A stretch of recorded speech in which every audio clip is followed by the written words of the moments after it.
ቤተሰብ ዛሬ ደግሞ አዲስ ስራ ይዤ መጥቻለሁ። ይሄ ማያ ጁስ ነው። ማያ ጁስ ፍሬሽ ነው። እዛው አይናችሁ እያየ ነው የሚጨመቅላችሁ። ኑና ቅመሱት። ዋው እያለሁ እኔ ቀምሼው። የት ይገኛል ካላችሁኝ፣ ማያ ጁስ ቁጥር 1 ቦሌ ኤርናሞል ሸገር ህንፃ አጠገብ ሸኪና ላይ ይገኛል። ቁጥር 2 ገርጂስ ሰንሻይን ከደቡብ ግሎባል ባንክ አጠገብ። ማያ ጁስ እዛው እያያችሁ ነው። ሹገር ፍሪ ነው የሚጨመቅላችሁ። ዴሊቨሪ ደግሞ ለምትፈልጉ በዚህ በጾም ዴሊቨሪ ላፍጥር ድረሱልን ብትሏቸው ባላችሁበት ቦታ ዴሊቨሪ ፍሪ ናቸው። ማያ ጁስ የትም ባሉበት ከች ይላሉ።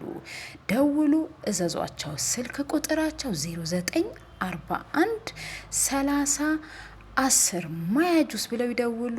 ባሉበት ከች ይላሉ። እኔ ቀምሼዋለሁ። ከሹገር ፍሪ ነው። አይቼዋለሁ። የቀመስኩትን ያመንኩበትን ነው ወደ እናንተ ይዤ የመጣሁት። ማያ ጁስ ፈጥኖ ደራሽ። ቴንኪዩ ቤተሰቦቼ።